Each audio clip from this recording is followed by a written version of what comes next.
Hello again, everybody. This is James Bartley, and you're watching and listening to the Cosmic Switchboard Show. Today, our very special guest is Judith Kwoba. Judith lives in Germany. She has a unique perspective on what's going on in the EU and in Germany in particular. She's quite well read. She's quite knowledgeable about a variety of issues. So, without any further ado, Judith Kwoba, welcome to the Cosmic Switchboard Show. Thank you, James. Thank you for having me. I can't believe I'm here. Well, thank you for coming on. And what I wanted to talk to you about, Judith, is your unique perspective. You were born in a time when Germany had undergone the horrors of occupation, the Soviet Red Army moving in from the east, and they were allowed to move in from the east. They could easily have been stopped. They could easily have been short-circuited. And then the partition of the different zones, and then West Germany becomes a bulwark for NATO, all the espionage, all the counter spy stuff. And then fast forward to 1990. I happened to be in Germany a year after the reunification between East and West. I was there when Germany won the World Cup. That was nice. And then we have the whole melding between East and West after the Easterners had gone through 40 plus years of Eastern Bolshevik communist indoctrination, power outages, work shortages. They just didn't have the same work ethic, even the same mindset as many people in the West. And then now, fast forward to the current time, we have this unlimited immigration. We have life under Angela Merkel. So if you don't mind, Judith, please give our listeners and our viewers an idea of what it's like growing up in that dynamic, the reunification, and then bringing it up to the present time. And as a German, what you've observed, what's happened to your cultural identity, what's happened to your nation, what's happened to Europe in general. Well, the reunification, I have to say, I'm just talking about my little circle, because not what the media was writing, so on and so forth, because that is actually the only thing that I can really talk about. What my circles, what they were talking about, how they were feeling, and they were not too crazy about it. The general stance was, oh, guys, that is going to be costly. And yes, it was. They tried to portray in the media that, oh, no problem, we can pay that just like that, the entire reunification thing. But it turned out that they plundered the retirement access. It's not that you do not get retirement payments in Germany. Yes, you do, but they plundered that pretty much for that issue. And so in larger groups were not too crazy about it. But you know how it is, they did it. And then, of course, with the work ethics, a lot of East Germans came to West Germany. They didn't want to wait for everything to develop and to pick up. But I have to say they did a pretty good job. Not in the very beginning, but they picked up very quickly that this is no longer, okay, yeah, we do not have this and that tool is missing. Okay, it will arrive here in a week or two. So yeah, we will just sit around here for 8 hours. We get paid anyway. Yeah, that was over. But they picked up pretty quickly, I have to say that. I didn't have the feeling that it took them too long. Now, how about the cultural, if you will, standpoint? Did they seem much different after 40 plus years of communist ideology? You're all Germans after all, and you have that historical background. What was it like interacting, if you did interact with them on a regular basis? I did have interactions on a personal level pretty early on. And I have to say, they didn't feel strange to me. Yes, there were certain little things here and there where you could tell, yeah, okay, that is the result of living in East Germany for a couple of years. But in general, I didn't have the feeling that is a totally different country. Never occurred to me like that.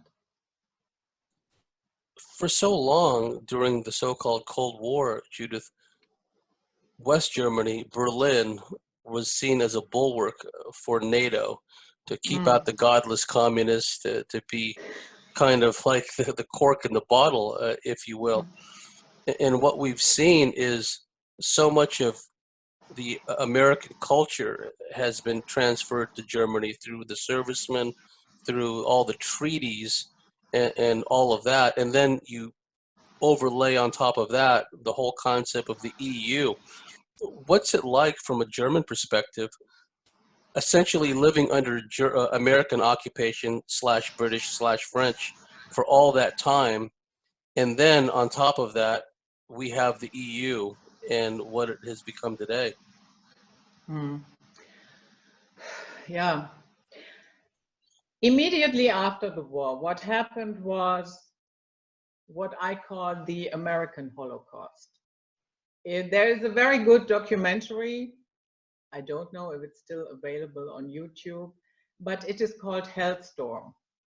And that gives you a totally new perspective of what really went on in Germany, what the Allies did, our so-called liberators, how they butchered the civil population after the World War, and then what Eisenhower did, Rheinwiesen, yeah, not even a concentration camp. They were just sitting there in the mud, in the rain, nothing, no toilet, no roof over your head, nothing. They died by the thousands, and that was ordered by Eisenhower. So after that, then Germany became this, as you said, this buffer zone against the Soviet Union. And yeah, to me, it felt really strange. I remember I had part of my family was living in Berlin, West Berlin. And when we went to visit them, we had to drive through a huge part of East Germany. And that always felt very dark, thick. The entire energy was very, very weird. But yeah, okay, that was how it was to get there. And I forgot the last part of your question, I'm sorry. How the EU has then been superimposed on top of all those years of American occupation. And very good point about the annihilation of the Germans. There's a great book, Crimes and Mercies, talks about from May 1945 to 1950, at least 15 million Germans were killed, starved, or murdered by the Soviet Red Army as well as by the Western powers. And it was not the first time, because after World War I, when they gave so much of Alsace-Lorraine to France, when they gave parts of Eastern Germany to what became Czechoslovakia and Poland, the Germans had legitimate grievances. Their country was chopped up into pieces, and then they were made to be the scapegoats of World War I. On top of that, you had the Royal Navy blockade, the starvation of millions of Germans in the interwar years. So the Germans are one of the most scapegoated, demonized people in all of history, completely undeserved. So thank you for pointing that out. But then you have the EU on top of that, and the conformity of having to adhere to all these policies, particularly the immigration policies and everything else. Did you want to comment on that? Yeah, you know, when that started, I was very little at that time. And I guess most of the listeners know that it started with the Bilderberg Group, and they had this idea for the EU, and then it was implemented step by step. First of all, it started out as an economic union. And yeah, then later on you had the full-blown EU. But how it was presented to the population was, you know what, guys? We had these two horrible wars. We need to make sure that that never happens in Europe again. So, and that was what my parents bought into, that narrative. That is how they presented it to me. And if you are like 5, 6, you know, you don't really question that. Although I have to say, I always had a feeling as a little girl that I'm misplaced here. I wasn't meant to be here. But that was just a general feeling, you know, as if I came down the cosmic highway, took a wrong exit, and then bang, Earth. So I knew early on everything is wrong here. That was my underlying feeling. But it was not that at that age I questioned every little detail. You know what I mean?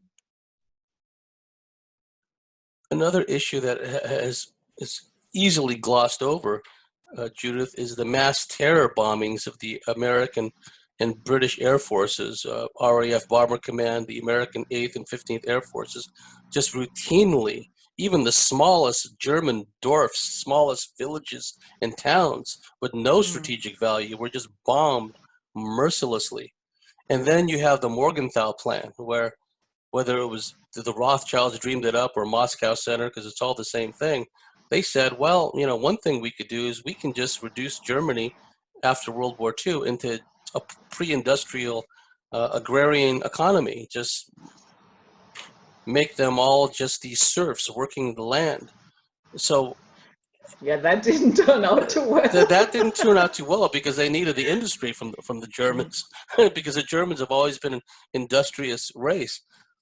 And what I saw, Judith, and I'd like your thoughts on this too, growing up and living through this, you just pointed out how one of the main selling points, if you will, for the EU was security, collective security, so we don't have these ruinous wars anymore, which of course Germany was responsible for, right? And then, in order to make that concept really stick embedded into the minds of, especially of Europeans, we had the so-called strategy of tension. We had the book by Danielle Glaser, NATO's Secret Armies, where you had what's obvious in hindsight to me now, Judith, all of these controlled terrorist groups, the German Red Army faction, Baader-Meinhof, the Italian Red Brigades, French Direct Action, all working either under NATO or working for the Soviets. But the end result, and especially also from the German standpoint too, and nobody ever thought about this, Judith, I'd like your thoughts about this too. Why is it that the PLO, the Palestinian Liberation Organization, if their intention was to regain their homeland, which was stolen from them, if their intention was to regain their statehood, why would they be doing all these terror attacks in Germany? Why would they be doing all these bank robberies and whatnot? Because at the time, we now know in hindsight that all these splinter groups of the PLO were created and turned loose on Germany, because from an American perspective, watching the news, it was the PLO did this, the PLO did that, and it was just this impression that was given to us that they're just running amok over there. They're just a horde of terrorists. And Germany, along with all the other homegrown European terrorist groups that were under control, was the battleground for all that. Yeah, It may not sit well with a lot of people, but I don't think that the PLO was ever an instrument that really supported the interests of the Palestinians. The way I see them is like ISIS today, which is also a tool that is being used. And I would not even go, oh, it's the Americans, it's the Russians who are doing it. No, no, no, no. Behind that curtain is another curtain, and there they work all together. Yeah. So I don't care if it's KGB or FSB or CIA, it's all one soup at the end of the day. And that is where I see PLO. But doing it in Germany, why? Yeah. I think okay, Israel, of course, plays a part in this. And I'm not saying, oh, it's always the Jews. Because, again, behind the curtain, behind that curtain, they all work together. They are all, it's one big bad, and we are not in it. And yeah, I think it was good for headlines, you know, to install that fear, and to, if it happens, yeah, let's say in Jordan, yes, it might be reported on, but it will be forgotten the next day. Yeah, but if you have it somewhere where it is more pronounced, then you can harp on it and on and on and on. 9/11. I mean, they traumatized the entire planet with that one. Yeah. And they played these images again and again and again to keep you traumatized for days and weeks. Yeah. And so you have this interesting dynamic, Judith, where your average American completely out of the loop and just believing what the mainstream media is telling them. And then you have these Europeans, and some of them have legitimate fears because they've experienced the terrorism, they've seen it. They can only go by, many of them, by what they're being told by the media, by what they're being told by the security services. Also, let's not forget the key role that the Israelis played in creating the German counterintelligence internal security service. The Israelis essentially created GSG-9, the famous German counterterrorist organization. So we have that dynamic going on where, okay, now we need all this security because all this terrorism has run amok. The wall comes down, reunification, the EU, and now out of all that, and there's a few countries that are pushing back, Judith. Hungary is one, and we're starting to hear from Poland. Now, you know, after 9/11, we're supposed to be afraid of anyone who looks like a Muslim. Take off your shoes. You know, if you're either with us or against us, if you're not against the war against clash of civilizations against Islam. Now it's like, oh, you can't complain about Islamics because you're an Islamophobe. It's like the theme was switched. Could you give us your perspective from a German European, what it's like having this unlimited immigration and the impact it's had in your culture? Yeah, first they make you believe there's a terrorist sitting under every desk, and then they start flooding you with them. So I found something that Antifa has posted recently. I guess everybody is familiar with Antifa. Yeah, you have them in all countries. So I wrote it down. I had to translate it, but that is what it says in essence. This is how we envision Germany's future. Beautiful, colorful, diverse, open, and oriental. From Aachen to Görlitz, from Flensburg to Oberstdorf. There they have this east-west, north-south axis. Oberstdorf, every city and every little village has to undergo a multicultural change towards the Middle East and Africa. Finally, take away the home country from the Germans because they don't deserve one. Okay, that is Antifa for you. And that is what total confusion does to your mind. Then you're running around thinking of yourself as an anti-fascist while your entire attitude, your ideology is as fascist as it can get. Yeah, I mean, if you're really promoting to annihilate somebody, and that is anti-fascist, no, all it does, it shows that you're a total nut job. A total nut job. And, but I will say this, all these events, 9/11, and now the mass migration, yeah, there are these terms that are being used even by the UN. We hear of migration replacement, but a lot of it is being done for our thoughts, emotions, and reactions to it. You know what I mean?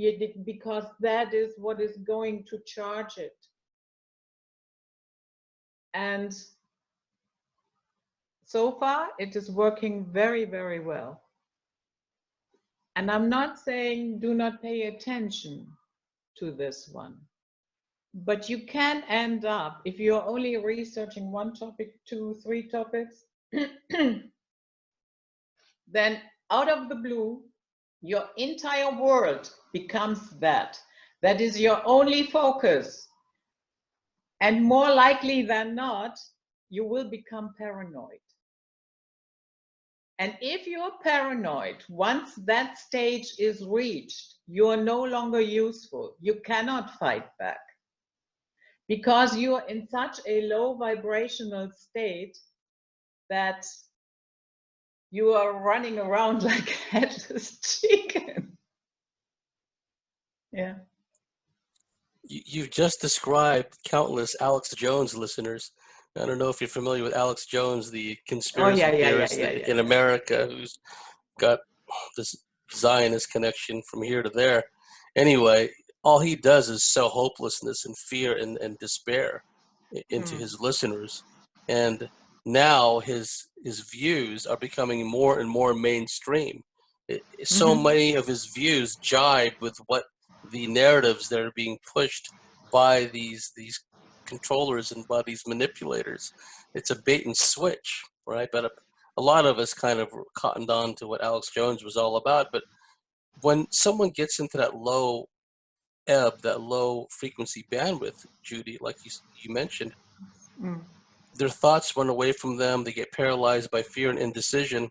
They're no longer creative. They're destructive in many ways in their thoughts and their behaviors. So when we bring up these issues, the mass immigration and all the crime and all the dislocation that results from that, we're looking at it from the standpoint of an intelligence analyst. We're not looking at it from a highly emotionally charged state because, like, for example, the whole Greta psychodrama, Judith, that's all emotionally driven, right? Okay, yeah. Yeah, okay, sure. There are so many layers to these events, you know, and there are so many people that are filling their coffers while it is going on. You have human trafficking connected to that, or what I call the blood market. And with the human trafficking comes organ harvesting, comes forced labor, prostitution, child abuse, child trafficking, child soldiers, ritual abuse. There is no end to the layers. And if you get stuck on that, oh, we are going to be annihilated, they are wiping out the white race. Yeah. If they can make you believe that, it will happen. I don't see it happening anytime soon because, No, from an American perspective, the countless Americans that have firearms, that know how to use them, that are woodsmen, that have spent all their life hunting, fishing, living in the countryside, and many of them know what's going on or have a good idea, they're not giving up their firearms. It doesn't matter how many false flags, no matter how many mass shootings they conduct, they're never going to give up their firearms. And if you they don't have to. And they don't have to. It's their right. And they have, we have sound weapons. We saw with the torching of in California, where they burnt down whole areas. The directed energy or whatever it was. What are you going to do with your funny gun? Yeah. If they torch your area, what are you going to shoot at?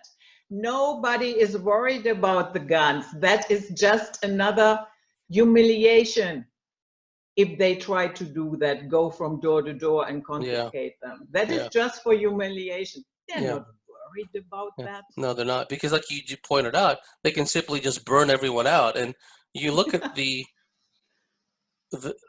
call them wildfires. And Judith, some of the official stories that came in the media would just make your head spin. Oh, this car was driving along, the rim of the car created a spark and created this huge conflagration. And then when you look at the video, that cars were melted, houses were reduced to a little thin layer of ashes.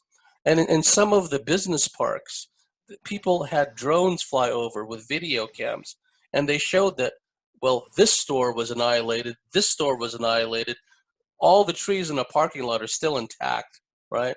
So something happened. And so that's a very good point, that there's no point in being fearful that they're going to come door to door and take your guns, because if they wanted to get rid of you, that's one way they could do it, right? Oh, yeah. So the whole idea is just to induce never-ending fear and put us in a state where we're afraid to think, we're afraid to voice our opinions. Now, while we're on that subject, I know in the rest of the West, at least in America and Australia, people have already been conditioned to pause before they say or think anything, even think anything, because of the mind control, the mass mind control, the political correctness. How have you seen that play out in Germany? Because we pointed out earlier that the Germans have been the most vilified, demonized people. The Antifa said they don't even deserve to have their own country. How have you, especially amongst the young, the millennials and the younger, I don't know how often you get around them, but what are they like? Often, not too often, I have to say. But one thing is for sure, and I think that hasn't changed. When I went to school, the entire era of, let's call it the Hitler era, World War II era, and especially the Holocaust, the concentration camps, blah, blah, blah, blah. I did that thing twice. And by that, I mean, we were indoctrinated with that for 6 months. And then the next year, another 6 months, the whole story again. And I'm pretty sure that is what is happening today as well. So it is very important to them to have this guilt-shame dynamic. You better shut up and you swallow everything, what we throw at you, because you are evil. No, you weren't even born then. Yeah, that was not your decision. That was nothing where you participated in. So that is still going on here. And even these, that I don't have a TV, but sometimes people who do have a TV, they report to me that even on TV, they are showing these documentaries, how horrible we are, and that, yeah, that has never, it should never happen again. And that is why we have to be now multicultural, and we have to accept everything, and don't you dare to say a word. And if you do, right away you're a Nazi. Yeah. But even that gets old after a while. My neighbors here, they're saying, I can't hear that anymore. That whenever somebody says, yeah, but maybe we could look at this from that perspective, Nazi. So yeah, people are getting tired of it. They have to come up with something new. The concept of the multiculturalism, and now we have these no-go zones. For the benefit of our listeners, tell us what these no-go zones are like, because not even first responders, ambulances, police even in many cases, don't go to these places. And that is a direct result of the unlimited mass immigration. Mm-hmm. Bottom line is you don't show up there. Because that is like a state in a state. We have, for instance, in Berlin, there are huge areas where Arab clans, they rule. They run the whole show. And no, police will not show up there. And if they do, they get clobbered. So bottom line is you stay away there, which is, yeah, it's sad that all of a sudden you have areas in your country where you are not supposed to go. What we've seen in Australia, when there's been these flash mobs of Sudanese and Somalis, and there's video of this, and the media spins it out. Oh, this is just racism. People complaining about this. It's fake news. But you see the videos of them running amok, like hordes of them, and just thrashing, public and private property, going into stores and destroying things and stealing things. What happens oftentimes is the police get stood down, and they actually vacate the area. And then what's come out in the media in Victoria, the state of Victoria, and the city of Melbourne in particular, the police chief says, or a spokesperson for the police says, they conducted a tactical withdrawal, and then they left the place and allowed these flash mobs to continue their activities unmolested. And then you contrast that with how anyone else can get harassed by the police at any time, beaten up, tased, shot. In America, the cops over there are just shooting people willy-nilly. They're more dangerous than terrorists. And now you have these Somalis winding up in American police departments shooting people, right? So what we're seeing is this bizarre dichotomy where after 9/11, it's all about security, where you're either with us or against us. These woo-woo terrorists, they hate us for our freedoms.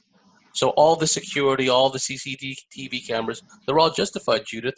And then they do a bait and switch, do the unlimited immigration, and then they say that we're Islamophobes, we're racist. If we don't go along with all this immigration and all the crime that comes with it, there are efforts right now to bring more African migrants to Australia. They're having open discussions about it in the media. And I remember last year I read this story, Judith, about how in a lot of these big festivals and a lot of these big celebration times like New Year's or Christmas or whatever the case may be, where large numbers of people congregate in the streets and party and celebrate, suddenly you have these black or Muslim flash mobs that show up and they cause problems. This occurred at a music festival or something, if memory serves. These immigrants are harassing this white girl, and then these people they stood up for them, right? These Germans males stood up for this girl, and the German male wind up getting stabbed to death, which is actually, from what I understand, quite common. And then what happens is when the people in the small town protest, Nazis. they're Nazis, they're neo-Nazis. Yeah, yeah, yeah, and that is all to drive you nuts, to make you crazy. They would love to see that they start with the confusion, they start with the anger, with the fear, and then what they would love to see is the clashes. Yeah, both groups finishing each other off in the streets. Oh, they would love that. They would love that. That would charge their agenda so much. Ah, wonderful. Yeah. They're trying to stoke the flames of a civil war in America. Trump is the perfect lightning rod for this, because you had all the years of the Bushes, you had Clinton, and then you had Obama, and that's where so much of the cultural Marxism and the race baiting came into play, where if you complained about Obama at all, everyone complains about presidents. It's an American tradition. Oh, you can't complain about Obama because that makes you a racist. And so you have all this other cultural Marxist stuff come in the wake of that. And now they put this guy, Trump, in. Just about every key person in his administration, his own, his son-in-law, his wife. I mean, they're all either Israelis or Israeli dual citizens or Zionists, right? But he's supposed to make America great again. He's going to build a wall that's going to keep the immigrants out, even though it's the legal immigration that's causing all the problems. It's not just the relatively small number of people who sneak across the borders. So now they're setting the stage for a civil war, and they're using Trump as this perfect lightning rod for criticism. He's this unstable Gemini who's always putting out all these tweets and stuff to inflame the passions of everybody. From your perspective in Europe, what's it like looking at the psychodrama in America with Trump? Okay, I do not represent the general opinion. There are a lot of people here that like Trump, but I have to say they still think there is a solution within the system. And they honestly believe if they vote differently, things will change. That means they haven't even pierced the first veil of the labyrinth. Yeah, so no, nothing will change if you vote differently. That's just an illusion to keep you running around.